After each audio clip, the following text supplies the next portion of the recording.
मग आज या व्यासपीठावरून सांगतो की आपण जर समस्येकडे जर दुर्लक्ष करू तर मोठ्या प्रमाणावर आपल्याला समस्येसाठी सामोरे जावे लागणार आहे. भरपूर लोक या ठिकाणी प्रायव्हेट सेक्टरमधली जी काय लोक होते, सिद्धेश्वर कधी बंद पडेल याच्या पाठीमागे लागले.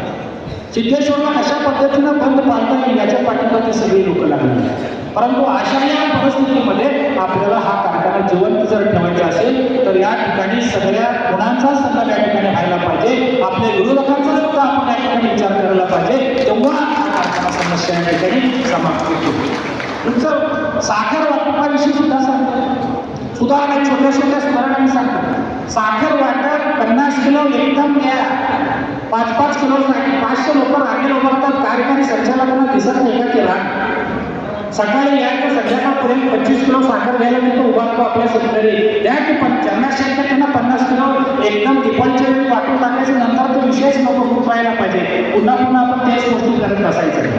मग या सगळ्या सुधारणा आहेत आणि त्याच्या पुढे जाऊन या ठिकाणी सभासदांविषयी या ठिकाणी पुढे सभासदांचं या ठिकाणी जे आहे जबरदस्तीने असं लोकांचं या ठिकाणी म्हणणं आहे की जबरदस्तीनं आम्हाला सभासद या ठिकाणी गळ्यात बांधलं जातं. सभासदांची विक्री या ठिकाणी पूर्णपणे बंद आहे.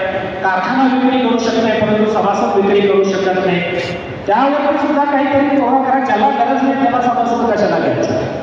ज्याला गरज आहे त्यांनी घेऊ दे. मागच्या वर्षी एका सभासदांनी म्हटलं की मी 100 वेळा सांगितलं मला गरज नाही. मग त्यावेळी उत्तर काय माहिती आहे? सगळे 50,000 लोक हेच म्हणतात तुम्ही एकटे नाही. एक सुद्धा एवढाच महत्वाचा सभासद आहे आणि 50,000 सभासद सुद्धा तेवढंच त्याची किंमत आहे.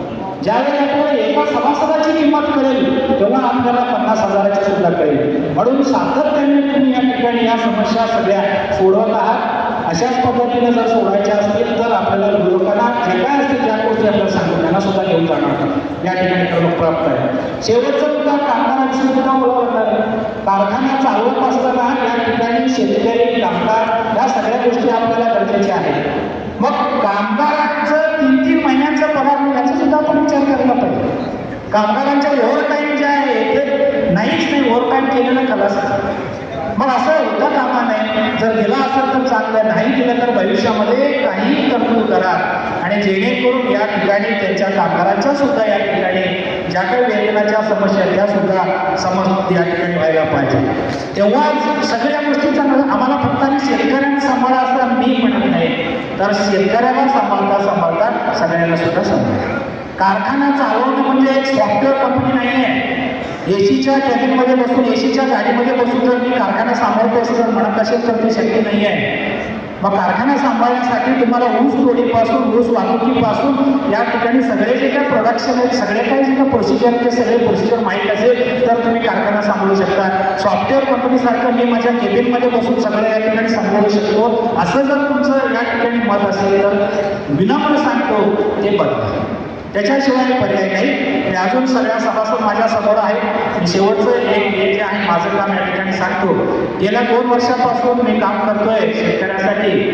याच्यामध्ये महाराष्ट्र जे काय आपण म्हणू सहकार क्षेत्र आहे, केंद्रीय सहकार क्षेत्र आहे, त्याचबरोबर महाराष्ट्र साखर आयुक्त यांच्याशी सुद्धा माझे संपर्क आहेत. मला वाईट वाटतंय की महाराष्ट्रामधल्या प्रत्येक कारखान्यामध्ये माझं पत्र गेलेलं आहे. ते सिद्धेश्वरला सुद्धा ते पत्र माझं आलेलं आहे साखर आयुक्ताकडून, परंतु कोणी सुद्धा त्याची दखल घेतली नाही. परंतु महाराष्ट्रामधल्या अंदर कारखान्यामधल्या एमडीने मला फोन केला असं म्हणलं की तुम्ही जे काय सजेशन साखर आयुक्तांना केलेलं आहे ते अत्यंत बरोबर आहे, तुम्ही असं करा. मग ज्या कारखान्याचा सभासद आहे त्या कारखान्याने दुर्लक्षित केलं आलं कुणास तर असं पत्र. या पत्राच्या माध्यमातून मी काय म्हणलेलं आहे की येणाऱ्या भविष्यामध्ये शेतकऱ्यांना तुम्हाला इन्क्वायरीप्रमाणे दर द्यायला पाहिजे.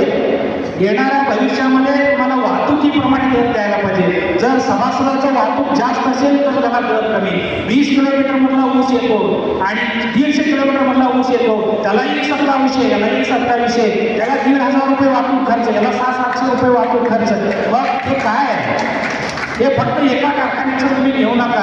संपूर्ण महाराष्ट्रातल्या जेवढे त्या सगळ्या कारखान्याशी हे लावलेले आहे आणि येणाऱ्या भविष्यामध्ये तुमचं जर आशीर्वाद जर मिळालं, सभासदांचं जर आशीर्वाद मिळालं तर मी इन्क्वायरीप्रमाणे विचार चिपाटीला सुद्धा 2700 रुपये, 1 नंबर इन्क्वायरीला सुद्धा 2700 रुपये. कुठला दर आहे? मार्केट यार्डमध्ये तूर घेऊन गेल्यानंतर तुम्हाला 1 नंबर, 2 नंबर, 3 नंबर दर असतं की नाही? काय बरोबर आहे? मी बघितलं मालकांना मागच्या वर्षी बोलत असताना बघितलं मालक म्हणत होते की गुणवत्ता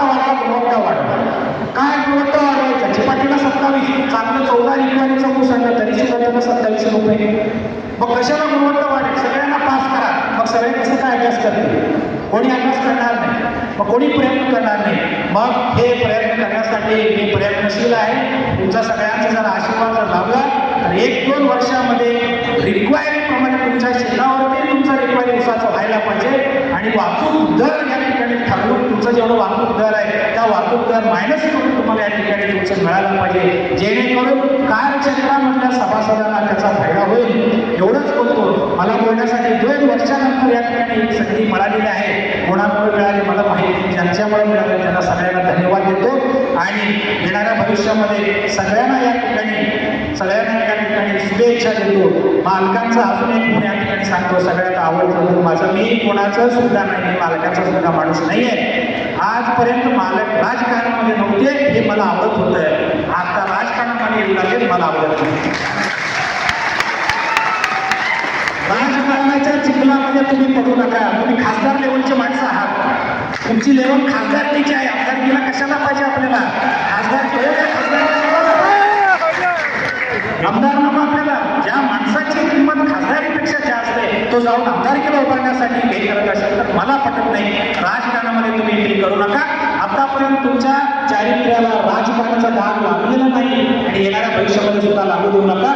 मी तुमचा नाही, पुन्हा एकदा सांगतो, मी स्पष्ट बोलणारा माणूस आहे. ठीक आहे, मग याचा तुम्ही विचार करा आणि येणाऱ्या भविष्यामध्ये माझ्या सल्ल्याचा सुद्धा सगळेजण विचार करतील. सगळ्यांचा आशीर्वाद माझ्यावरती असेल अशी ग्वाही या ठिकाणी व्यक्त करतो. जय हिंद, जय महाराष्ट्र.